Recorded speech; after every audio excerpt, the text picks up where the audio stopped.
বিশ্বকাপের আগে নিজেদের প্রস্তুতি ভালোভাবেই সেরে রাখছে আয়ারল্যান্ড এবং এদিন মাঠে নেমেছিল সৌদি আরব বা সংযুক্ত আরব আমিরশাহির বিরুদ্ধে এবং যেই ম্যাচে সংযুক্ত আরব আমিরশাহিকে 57 রানে হারালো আয়ারল্যান্ড এবং এই ম্যাচে আয়ারল্যান্ড প্রথমে ব্যাট করতে নামে এবং নির্ধারিত 20 ওভারে 6 উইকেট হারিয়ে তোলে 178 রান। এবং যদি বলি আয়ারল্যান্ডের ব্যাটসম্যানদের মধ্যে রস অ্যাডার করেন 29 বলে 39 রান।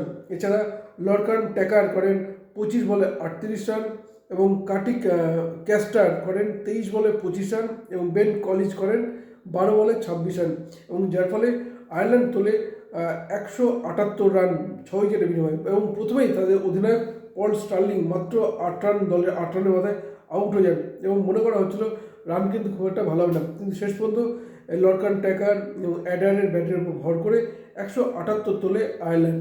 এরপরেই খেলতে হবে সংযুক্ত আরব আমিরশাহি, কিন্তু তাদের ওপেনিং জুটি যদি আমরা বলি আয়াংশু শর্মার 17 বলে 23 এবং মোহাম্মদ ওয়াসিজের 37 বলে 40, বিশেষ 54 রানের ওপেনিং পার্টনারশিপ কিন্তু দলকে ভরসা যোগাচ্ছিল।